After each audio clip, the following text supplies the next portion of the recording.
Hello student, मैले चाहिँ अब आजबाट चाहिँ बेसिक म्याथ रिलेटेड चाहिँ अब भिडियो बनाउन गइरहेको छु होइन। जस्तै अब तिमीहरूको चाहिँ अब के हुन्छ भन्दाखेरि अब बेसिक म्याथ अब कसैलाई त आउँछ होइन, कसैलाई चाहिँ आउँदैन। त्यही भएर चाहिँ अब चाहिँ मैले चाहिँ अब एभ्री क्वेसनहरूको चाहिँ अल क्वेसनमा भएको जति चाहिँ अब नआएको क्वेसनहरू चाहिँ सोध्न सक्नुहुन्छ होइन, कमेन्ट पनि गर्न सक्नुहुन्छ। अनि त्यो रिलेटेड चाहिँ म चाहिँ अब क्वेसन चाहिँ सल्भ गरेर चाहिँ अझ इजिएस्ट वेमा कि अहिले बुझ्ने तरिकाले है, त्यो अनुसारले चाहिँ म तिमीहरूलाई ब्रिफली डिस्क्राइब पनि गर्छु। अनि त्यो एभ्री क्वेसनहरूको चाहिँ सल्भ गर्छु एज अब चाहिँ बोर्ड एक्जाम रिलेटेड नै हुन्छ होइन। यो चाहिँ मेरो फर्स्ट भिडियो हो। अब चाहिँ म कन्टिन्यू गर्छु है। यो अब सबै स्टुडेन्टहरूलाई अब ट्युसनहरू लिइरहेको हुन्छ होइन। अब कलेजहरूमा पनि सबै क्वेसन त सल्भ गर्दैन। अब म चाहिँ यहाँ चाहिँ अब सबै क्वेसनहरू चाहिँ सल्भ गर्छु होइन, सकेसम्म जति भ्याएसम्म चाहिँ त्यो ट्राई गर्छु है त। अब चाहिँ हामी अर्को क्वेसन गरिन्छ है। 2082मा आएको है, रिसेन्ट पास इयरमा आएको क्वेसन हो। यहाँ के भइरहेछ त हेरौँ है। क्वेसन पढौँ फर्स्टमा।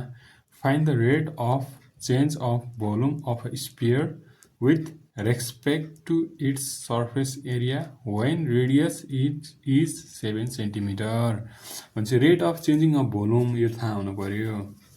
हो, अफ स्फियरको भोल्युम फर्स्टमा के गर्ने, सोल्युसन गर्नु पर्यो, फर्मुला थाहा हुनु पर्यो कि त्यही फर्मुलालाई खेलाउने नै हो है यो। अब भोल्युम अफ स्फियर भने के छ त, VOLU volume of sphere. Volume of sphere भनेको के हो त, volume equal to 4/3 πr cube हो है, भोल्युम अफ स्फियर। अब यहाँ के भने with respect to surface area पनि भनिरहेछ। अब मलाई फेरि के चाहियो त, फेरि अब सर्फेसको एरिया है, सर्फेस एरिया अफ स्फियरको स्फियर एस डेनोट गरे। सर्फेस एरिया भनेको के हो त भन्नुहोस्, 4/4πr² हो। भोल्युम अफ स्फियर र सर्फेस एरिया अफ स्फियरको चाहिँ के गर्नु पर्यो त, विथ रेस्पेक्ट टु भने भन्न खोजेको। अब हामीलाई फाइन गर भनेको चाहिँ कि dV/ds फाइन गर भनेको हो नि त। यो चाहिँ क्वेसनले फाइन गर भनेको त्यही। Find the rate of changing of volume of sphere, rate of changing of volume of sphere with respect to it surface area भनेको सर्फेस एरियाको रेस्पेक्टमा चाहिँ फाइन गर भने क्वेसनले फाइन त यो गर भनेको छ। अब मलाई हेर्नु, अब भोल्युम अफ स्फियर थाहा भइसक्यो, सर्फेस एरिया अफ स्फियर पनि थाहा भइसक्यो हो। यो भनेको फर्स्ट केस भयो। अब सेकेन्ड केसमा के गर्नु पर्यो त, अब यसलाई डिफ्रेन्सिएटिङ गर्नु पर्यो। यसलाई इक्वेसन 1 मानौँ है, यसलाई इक्वेसन 2 मानौँ। Differentiating equation 1 with respect to के गर्नु पर्यो त,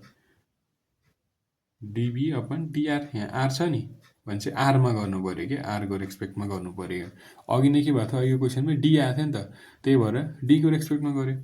जस्तै अब यहाँ हेरौँ त, भोल्युम भनेको 4/3 πr³ डिफ्रेन्सिएटिङ गर्दाखेरि d/dr v equal to 4/3 πd/dr cube. यहाँसम्म बुझिन्छ। अब 4/3 र पाई भनेको कन्सट्यान्ट टर्म हो, 4/3 र पाई भनेको, बाँकी के भयो त d/dr r³। अब यहाँनिर हेर्नु 4/3 पाई r³ भने के हो त, यो पावरको टर्म के हुन्छ, अगाडि आउँछ, पावर चाहिँ 1 ले घट्छ, डेरिभेटिभ गर्दा चाहिँ त्यो हुन्छ है, याद गर्नु पर्यो सबैले। 4/3 पाई 3 r3 - 1 भनेको 2 भयो। यो गर्दा कति हुन्छ, 3 काट्यो, 4πr² हो, dV/dr हो। dV/dr यति आयो है। फर्स्ट केस थाहा हुनु पर्यो। अब फेरि के गर्नु पर्यो त, फेरि के गर्नु पर्यो, differentiating equation 2 with respect to के गर्नु पर्यो त, अब यहाँ हेरौँ, आरै गर्नु पर्यो है। यतापट्टि आर छ राइट साइडमा भने चाहिँ के हुन्छ, ds सर्फेस एरियालाई चाहिँ आरको रेस्पेक्टमा डिफ्रेन्सिएटिङ गर्यो, d/dr 4 पाई आर स्क्वायर भयो हो 4 पाई त फेरि कन्स्ट्यान्ट टर्म हो यो फेरि के गर्नु पर्यो बाहिर निक्लिनु पर्यो 4 पाई भनेपछि d upon dr r square भयो यहाँसम्म बुझिन्छ है अब फेरि के गर्नु पर्यो त आर स्क्वायरलाई डेरिभेटिभ हान्दा के हुन्छ हेरौँ है स्क्वायरको टर्म छ भने अगाडि आउँछ फेरि पावर के हुन्छ एकले घट्छ बुझिन्छ 4 टु जा 8 पाई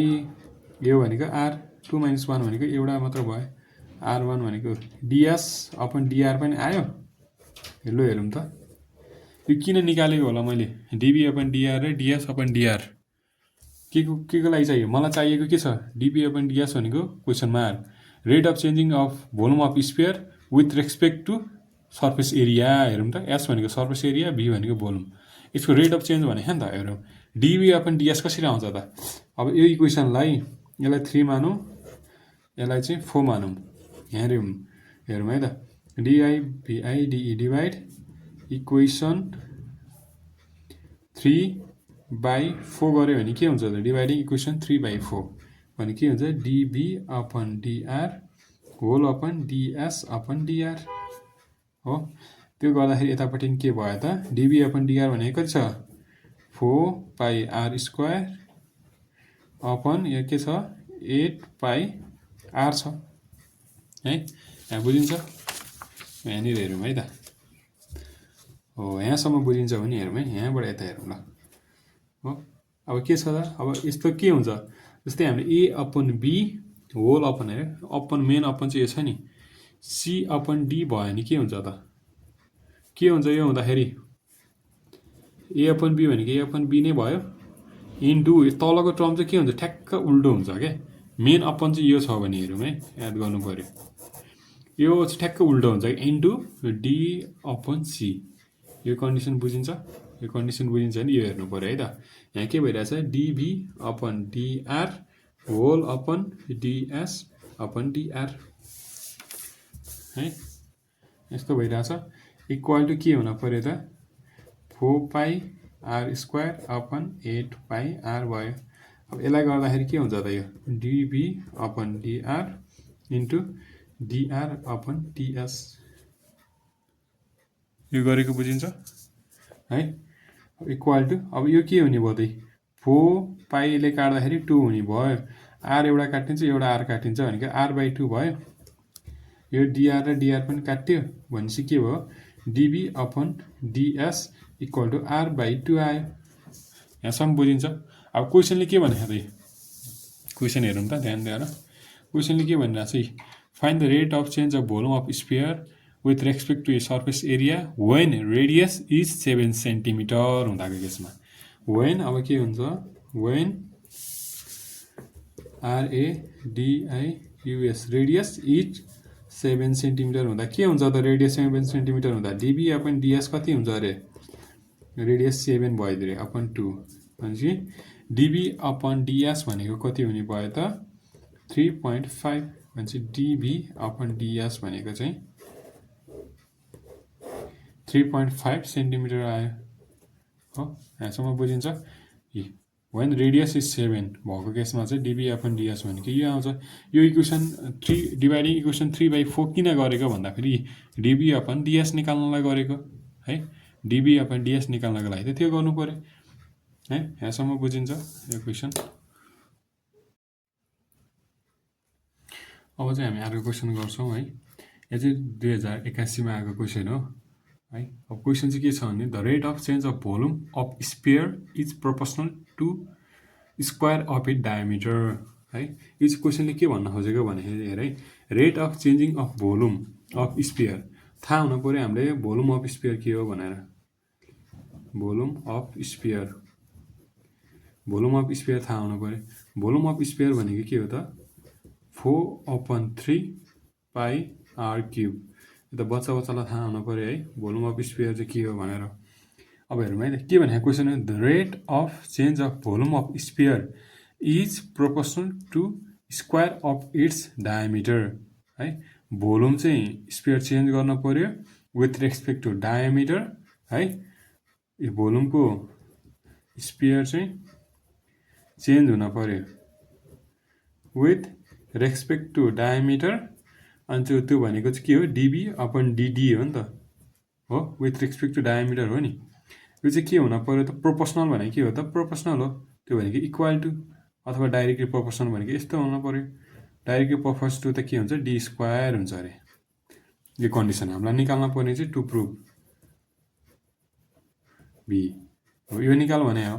है क्वेसनले चाहिँ यस्तो कुरा भने अब हामीले गर्छौँ है कसरी गर्ने भन्दाखेरि चाहिँ फर्स्ट केस भनेको भोल्युम अफ स्पियर भने के हो थाहा हुनु पर्यो यो त सबैलाई थाहा भइसक्यो अब सेकेन्ड केस के हो त अब 2 नम्बरमा के गर्नु पर्यो यो त 1 नम्बरमा भयो अब चाहिँ के हो हामीलाई रेडियस भनेको के हो त आरएडी है रेडियस भनेको के हो रेडियस भनेको के हो त रेडियस आर हो डायमिटरको आधा हो सबैलाई थाहा होला रेडियस चाहिँ डायमिटरको हाफ भनेको रेडियस आउने भयो है अब यो अब हामीलाई चाहिँ किन त्यो गरेको भन्दाखेरि रेडियसलाई चाहिँ डायमिटरमा किन ल्याएर गएको भन्दाखेरि क्वेसनले भने स्क्वायर अफ डायमिटर भनेर प्रुभ गर त्यो कुरामा चाहिँ हामीलाई एक्सप्लेनेसन दे भनेर भनेको छ नि त त्यही भएर है volume equal to 4/3 pi r cube हो यो सबैलाई थाहा छ अब हेरौँ है 4/3 पाई आर भनेको के हो त d/2 हो को क्युब है 4/3 पाई डी को क्युब अपन 2 को क्युब यो भनेको 4/3 पाई डी क्युब अपन 2 को क्युब भनेको 8 हुन्छ 4 ले 2 जा भनेको चाहिँ पाई/3 2 जा 6 डी क्युब आयो यहाँसम्म बुझिन्छ सबैले अब मलाई के भन्नु यहाँ त rate of changing of volume of sphere rate of change of volume of sphere भनेपछि भोल्युम त यति आयो हाम्रो पाई/6 डी क्युब आयो अब यसलाई के गर्नु पर्यो डिफ्रेन्सिएटिङ गर्नु पर्यो विथ रेस्पेक्ट टु के गर्नु पर्यो र डिफ्रेन्सिएटिङ विथ रेस्पेक्ट टु केमा गर्नु पर्यो होला त हेरौँ है हामीले y इक्वल टु मैले भन्ने बारम्बार भन्ने गर्छु y स्क्वायर हो y equal to x square गर्दाखेरि तिमीहरूले डेरिभेटिभ गर्दाखेरि के गर्छौ differentiating with respect to x गरिन्थ्यो नि त्यो गर्दाखेरि के हुन्छ dy/dx equal to d/dx x square यो गर्दा के हुन्छ पावरको टर्म अगाडि आउँथ्यो 2 x को टर्म फेरि 2 - 1 हुन्थ्यो पावर फेरि 1 ले घट्थ्यो गर्दाखेरि 2x आउँथ्यो हो dy/dx भनेको 2x आउँथ्यो नि त हो त्यसरी नै यहाँ चाहिँ के छ यहाँ x को टर्म थियो नि त्यही भएर विथ रेस्पेक्ट टु x गरिन्थ्यो यहाँ के छ d को टर्म छ के त्यही भएर विथ रेस्पेक्ट टु d गर्नु पर्यो dv/dd इक्वल टु d/dd पाई/6 डी क्युब यहाँसम्म बुझिन्छ है अब हेरौँ है जो पनि कन्स्ट्यान्ट टर्म छ त्यसलाई मैले बाहिर निकालिदिइहाल्नु पऱ्यो कि यो कन्स्ट्यान्ट हो नि त यसलाई भने चाहिँ पाई/6 लाई बाहिर निकालिदिउँ बाँकी के भयो त d/dd डी क्युब हो यहाँसम्म बुझिन्छ अब हेरौँ है त पाई/6 यो हेरौँ derivative with respect to d भने के हो त पावर छ पावरमा छ नि त यो अगाडि आउँछ इन्टु 3 फेरि डी चाहिँ के हुन्छ त 3 - 1 ले घट्छ यो हो ठिक छ यहाँ भनेको कति आयो पाई/6 into 3 into D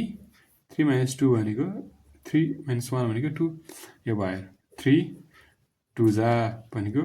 पाई/2 D square dv/dd भनेको चाहिँ कति आयो त यो कन्डिसन आयो हेरौँ त यहाँ हो यहाँसम्म बुझिन्छ है यहाँसम्म बुझेछ भने चाहिँ अब केही पनि छैन है अब आइसक्यो अब यहाँनिर हेरौँ त अब पाई/2 भनेको त कन्स्ट्यान्ट हो नि यसलाई मैले चाहिँ के गरेँ लेट अथवा यसलाई चाहिँ के लेट गरिदिएँ हो पाई/2 लाई यो कन्स्ट्यान्ट टर्म भनौँ कि यसलाई कन्स्ट्यान्ट टर्म कन्स्ट्यान्ट भनौँ है यो कन्स्ट्यान्ट हुँदाखेरि चाहिँ हेरौँ त यसलाई मैले पाई/2 लाई कन्स्ट्यान्ट मान्दै भने dv/dd equal to k.d square भयो नि त हेरौँ त हो जहिले पनि हामीले के छ भोलु जस्तै डिस्टेन्स चाहिँ के हुन्छ डाइरेक्टली प्रोपोर्सन टु टी भन्दै हो क्या मानौँ है एक्जाम्पलको लागि त्यो भनेको के हो त डी इक्वल टु केटी हो नि त डी इक्वल टु केटी हुन्छ नि त है यसरी हुन्छ हेरौँ त यस्तो हुन्छ नि यो अल्फा हट्ने बित्तिकै इक्वल टु र कन्स्ट्यान्ट टर्म आउँछ नि त है। त्यसरी नै यहाँ के छ त इक्वल टु चाहिँ डट के भनेको के हो त डिबी अपन डिडी चाहिँ के हुन्छ directly proportional to D square हो। भनेपछि के हुन्छ त rate of changing of volume with respect to diameter is the rate of change of volume with respect to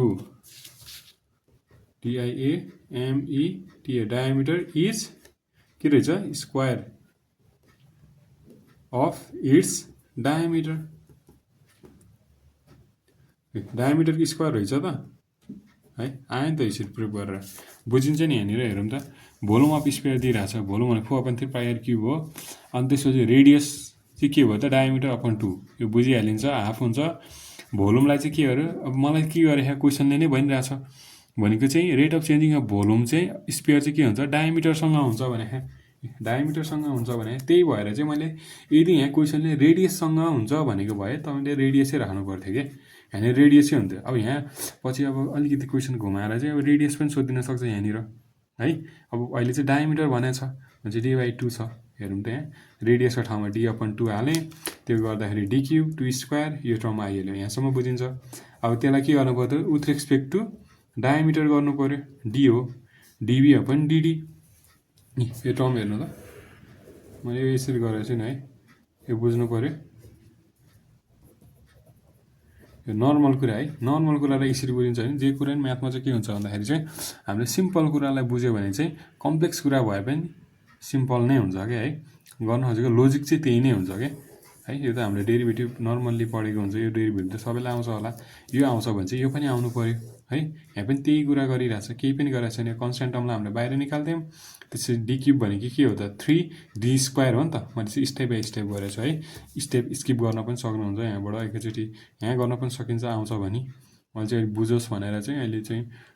सुरुमा चाहिँ अलिकति स्टेप बाई स्टेप गरेँ है त यो गरेँ। अब यो भनेको यो हुन्छ अब मलाई के भने क्वेसनले जे भने स्क्वायर हुन्छ भने त्यही भएर चाहिँ यो क्वेसन गरेँ यो कन्डिसन पनि बुझ्नु पऱ्यो यहाँसम्म बुझिन्छ।